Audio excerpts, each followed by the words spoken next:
Stéphanie, bienvenue sur la chaîne Les Guidances du jour d'Eyes of Soul. Je suis Stéphanie et aujourd'hui nous allons voir le conseil du jour. C'est sortir de tes prisons, de tes dépendances et de tes compensations.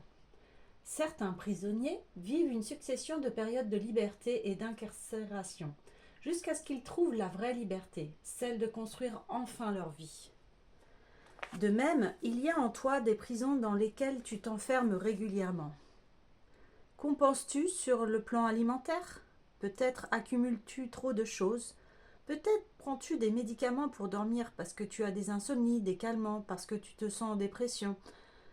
Peut-être encore es-tu dépendant de certains produits qui te dopent comme le tabac, le café, l'alcool, le chocolat, le sucre. Ce sont des béquilles qui ne résolvent pas le problème de fond, tu le sais, mais une partie de toi pense ne plus pouvoir s'en passer. Pour te rééduquer, pour retrouver une marche autonome, identifie tes prisons, tes compensations, tes glues. Alors bien évidemment, si vous avez un traitement médical, ne l'arrêtez surtout pas. Là, c'est juste prendre conscience, tiens, quelles sont mes béquilles? Est-ce que vraiment ça en devient en fait des addictions, etc.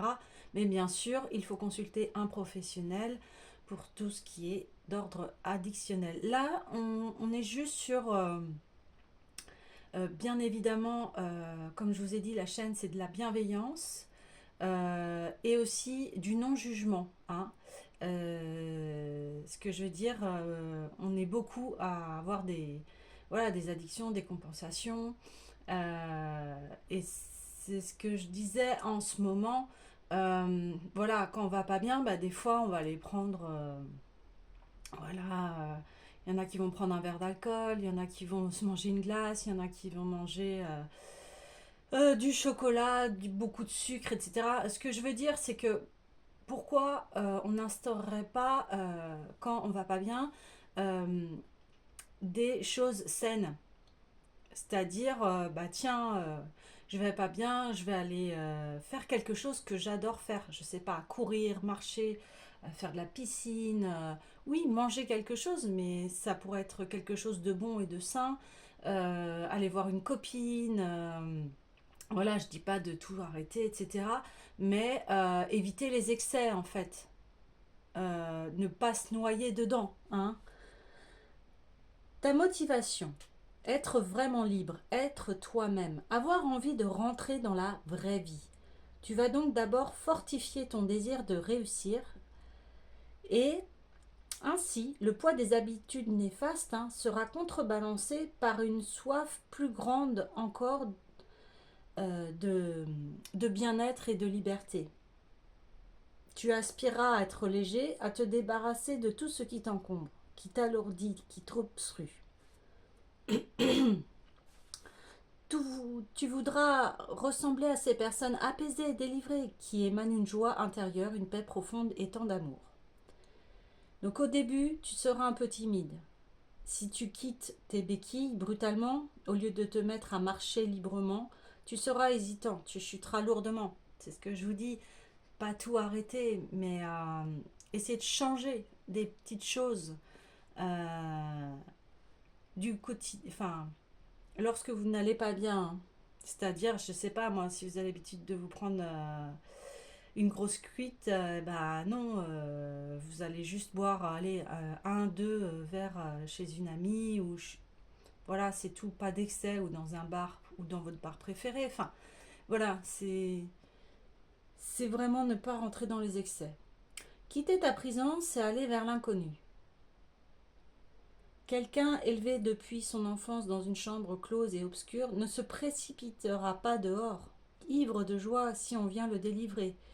Il se tapira d'abord dans un coin de la pièce, aveuglé par la lumière, apeuré par l'extérieur. Il lui faudra tout un réapprentissage. Apprivoise tous tes sens. Apprends à diminuer les produits dont tu es dépendant, avec l'aide d'un médecin, d'un nutritionniste, d'un thérapeute. Vise à t'alimenter autrement, à respirer un air nouveau, à avoir d'autres sensations, à ressentir cette grande lumière qui t'habite profondément. Elle fera tomber toutes les murailles toutes tes prisons. C'est elles que tu retrouveras pleinement lors de ton... Comment dire oui, parce que le mot, il est assez fort, mais je trouve qu'il n'est pas adapté. Tu retrouveras ta pleine énergie intérieure, ton feu sacré. Après, voilà, cette mort, mais quand on parle de mort, ça veut dire une renaissance, c'est-à-dire arrêter ses habitudes, passer, évoluer à autre chose. Alors, moi, j'étais appelée par l'oracle sacré, l'oracle des sens sacrés.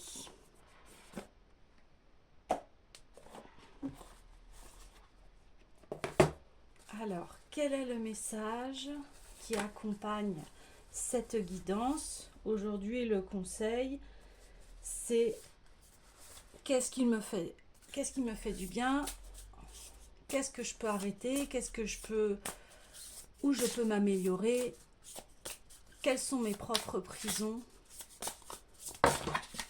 Ah, tiens donc. Alors, c'est étrange par rapport à la guidance d'hier. Nous avions le temps. Oui, bien sûr. Encore cette notion de temps qui veut dire que faut pas arrêter tout de suite, mais se faire une introspection, à se dire tiens, dans quel domaine où voilà, je me nuis à moi-même. Hein. Tiens, bah si je bois un verre de trop, voilà, après je suis pas bien, je mets du temps à m'en remettre, ou alors je vais dire des choses qui sont blessantes. Vous voyez, on est toujours dans cet excès, et c'est à vous de trouver l'équilibre. Hein. L'équilibre, vous voyez, ce sablier, c'est aussi l'équilibre. Hein. Le 8.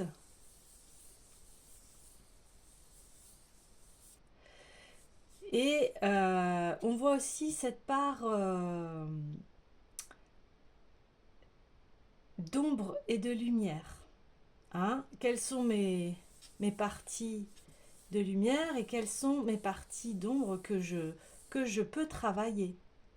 Et vous voyez, sur ce sablier, en bas, au niveau des ombres, on voit des petites taches de couleur verte. Hein, la couleur verte, c'est la guérison du chakra sacré. Et vous voyez en haut, c'est une petite tache violette, donc très spirituelle, la connexion à l'âme. Et aussi, elle me fait penser à des ailes d'ange, à la délivrance en fait de ces parties d'ombre. Mais qui fait le tout? On est composé d'ombre et de lumière. Mais on peut toujours améliorer nos ombres, les apprivoiser pour enfin être libérés. Voilà, la sagesse et puissance de Ho'oponopono. Alors Ho'oponopono, pour ceux qui ne savent pas, c'est une méthode de guérison hawaïenne, pleine de sagesse. Je te remercie, pardon, désolé, je t'aime. C'est le mantra, on va dire, de Ho'oponopono. Allez, oula. Hop, une carte. Ah, et ben, et voilà. Exactement. Désolé, pardon. Je prends la responsabilité et je m'ouvre au pardon. Je vais vous lire le message de la carte.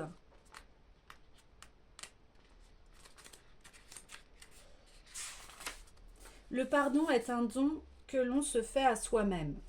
Oui, tout à fait. Le pardon ne veut pas dire forcément accepter, par exemple, quelqu'un qui nous a fait vraiment du mal. Le pardon ne veut pas dire bah, j'accepte ce qui s'est passé. Non. Le pardon, c'est-à-dire, bon, au niveau de ce qui s'est passé avec cette personne, je ne suis pas responsable de ce que disent les autres, ce que font les autres. Mais par contre, pardonner, c'est-à-dire se dire, bon, ok, il s'est passé ça, maintenant je passe à autre chose. Au lieu de ruminer encore et encore sur ce que la personne vous a fait, s'il y a rumination, ça veut dire que quelque chose à l'intérieur de vous n'est pas ok. Donc on peut, si cette personne, par exemple, vous pouvez plus lui parler, ou alors vous pouvez plus, comment dire, vous ne pouvez pas la voir, etc. Vous pouvez écrire sur papier tout ce que vous avez ressenti en fait sur ce qui s'est passé avec cette personne. Et après, enfin, vous pouvez pardonner. Vous pouvez pardonner et vous allez pouvoir passer à autre chose. Au lieu de rester, voilà, bloqué dans ces prisons. Et c'est exactement le thème, c'est sortir de ces prisons mentales. Et voilà, le pardon est un don que l'on se fait à soi-même. Je reprends la lecture de la carte. Par le pardon, nous allons nous libérer de la prison de nos jugements, croyances et opinions. Vous voyez, j'avais pas regardé la suite de ce que disait la carte, mais c'est exactement ça. Nous allons nous donner la possibilité de changer la perception que nous avons de l'autre ou du problème. Et nous allons le faire par amour pour nous. Voilà, ça confirme très bien ce que je viens de dire. Désolé, pardon, avec ces deux mots, nous déclenchons le processus d'ouverture et de transformation intérieure. Nous commençons par reconnaître que nous sommes à l'origine de tout ce qui apparaît dans notre vie et nous exprimons notre regret. Comme lorsque nous bousculons quelqu'un par inattention, nous le disons désolé, pardon. Et oui, euh, alors, nous sommes à l'origine de tout ce qui apparaît dans notre vie. Alors, ça, c'est à prendre avec délicatesse. C'est-à-dire que nous sommes responsables de notre vie. Il y a des choses, bien évidemment, où on se dit, mais euh, voilà, j'ai vibré cette situation. Et c'est sur cela où on se dit, ben, ah, il faut se pardonner à soi-même, parce que sinon, vous n'allez pas avancer, en fait. Il y a des choses que, voilà, comme je dis, on a tous notre part d'ombre, on a tous exploré cette part d'ombre, et ben, le but de cette part d'ombre, ça nous permet quoi en fait? Ça nous permet de comprendre là où est notre vrai chemin. Ces ombres, si on n'avait pas d'ombre, on ne peut pas comprendre ce qui nous fait du bien, on ne peut pas comprendre, tiens, bah moi, ma vie, voilà.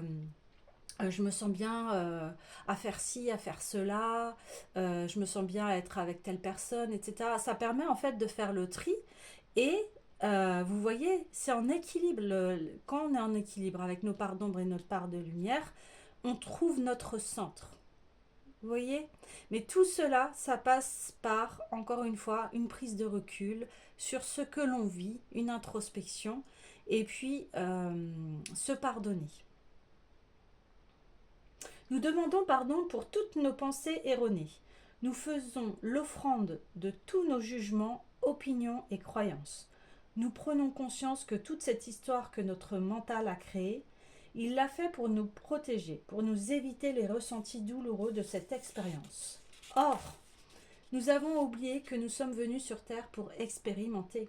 Le pardon est la charnière de la pratique de Ho'oponopono. C'est là que nous basculons. C'est là que nous rentrons dans notre humanité, que nous ouvrons notre cœur et que nous nous ouvrons à la vie. Donc cette carte, elle invite à faire un mouvement vers l'intérieur de vous. Commencez par accueillir ce qui vous fait souffrir à l'intérieur et la première souffrance vient de votre sentiment de séparation. Je suis désolée. Vous ressentez la souffrance de vous sentir seul et séparé. Vous êtes dans l'illusion de croire que vous êtes séparé des autres et de l'origine de tout. Pardon? Vous demandez pardon pour cette erreur et vous vous pardonnez d'avoir oublié. Avec le pardon, vous faites ce premier pas, un pas dans l'humilité. Vous descendez dans votre cœur. Vous demandez juste pardon. Vous pouvez répéter ces phrases. Je demande pardon à moi-même de m'avoir oublié ou de m'être négligé. Je demande pardon à toutes les personnes que j'ai jugées ou que j'ai offensées de n'importe quelle façon. Je me demande pardon à moi-même pour tout le mal que je me suis fait et je me pardonne car je sais que j'ai fait de mon mieux. Quand vous demandez pardon, vous exprimez à l'intelligence de votre être la volonté de réparer toutes ces mémoires qui sont à l'intérieur de vous et qui sont en train de créer ce problème dans votre vie. Vous lui dites, prends toutes ces pensées et transforme-les en amour. Ouais, c'est fort, c'est un peu la solution de se délivrer de ces prisons qui nous enchaînent comme un mental trop actif, des pensées négatives envers soi-même ou envers les autres. C'est vraiment le travail, hein, le travail pour être en équilibre. Alors ensuite,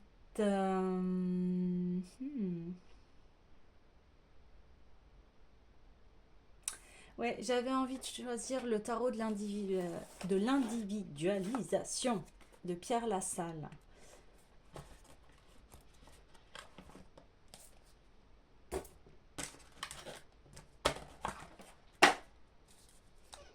Allez. Ok. Ah, on a tiré la carte les enfants. Et oui, après s'être délivré, se pardonner, on délivre, vous voyez, il y a la cage. La cage, on se délivre enfin de notre propre prison. Et c'est être à délivrer ces oiseaux de leur cage. Ils peuvent enfin atteindre leur chemin de lumière, de joie. Et ça passe par notre propre monde intérieur. Comment je nourris mon monde intérieur? Qu'est-ce que j'ai envie dans ma vie? Qu'est-ce que je veux voir euh, se créer, se mettre en place? Qu'est-ce qui me fait du bien? Et vous voyez, cet personnage va vers la lumière. Et nous avons un magnifique papillon vert qui représente effectivement le papillon. Eh bien, c'est la transformation, c'est la libération et du chakra vert, donc du cœur. Cette carte, elle est magnifique.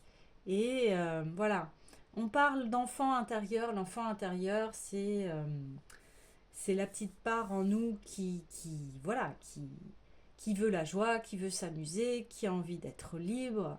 C'est aussi notre enfance. Qu'est-ce que l'on a vécu quand on était enfant? L'enfant, quand on est enfant, on pense qu'à ça, qu'à jouer, qu'à s'amuser, à être libre. Et il faut garder cette étincelle lorsque nous sommes adultes. Je pense que le travail d'un adulte, c'est de retrouver. Je fais ça parce que quelque part, c'est aussi, vous voyez, quand on devient adulte, souvent, on est tellement pris par nos obligations, par comment dire, nos priorités, les factures, etc. Tout ce qui demande une grande rigueur, en fait, dans la vie. Et on en oublie souvent cette part d'innocence qui est tout en nous, et nous sommes toujours des grands enfants, en fait, hein. Nous sommes toujours des grands enfants.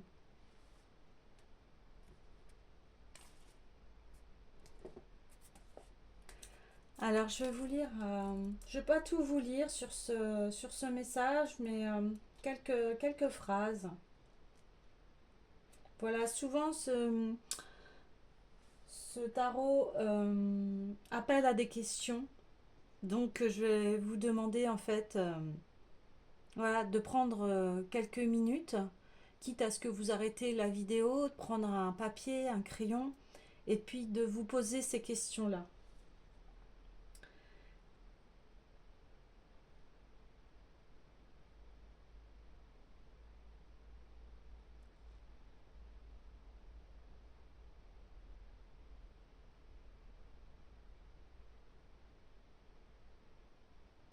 Alors, ça parle effectivement des enfants et de la relation que l'on a avec eux. Donc la description, une femme jeune, totalement libre, a ouvert la cage aux oiseaux afin de leur rendre leur liberté. Ceci représente symboliquement la demande de liberté des enfants à leurs parents.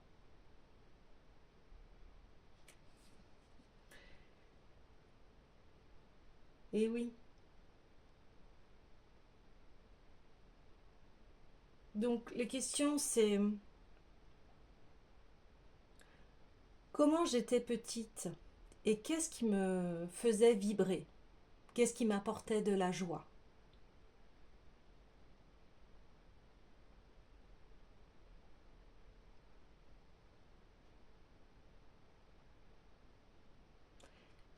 La deuxième question est comment aujourd'hui je peux retrouver cet état de joie quand j'étais enfant?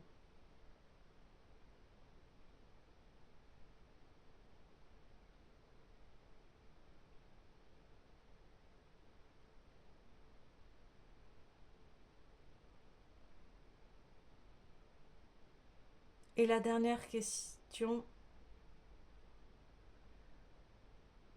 aujourd'hui, qu'est-ce que j'aimerais apporter en plus dans ma vie pour retrouver cette liberté et cette joie?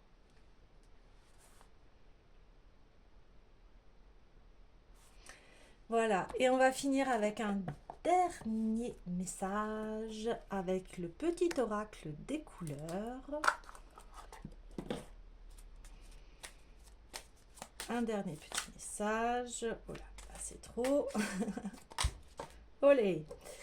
Allez, bouton d'or. Eh bien ça résonne bien. Je rayonne et j'inspire les autres par mes pensées et mes actions au service du bien et du beau. Et écoutez, je vais la mettre au centre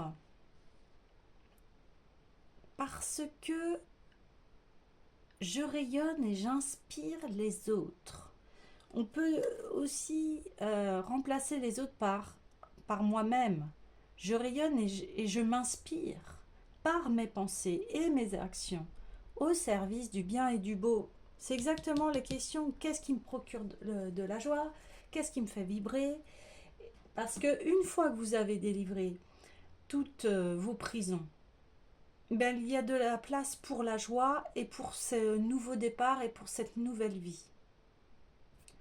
Voilà les amis, j'étais heureuse de faire cette guidance du jour avec vous et je vous envoie plein d'amour pour pouvoir vous libérer de vos prisons et de pouvoir rayonner l'être que vous souhaitez devenir. Je vous fais plein de bisous. Au revoir.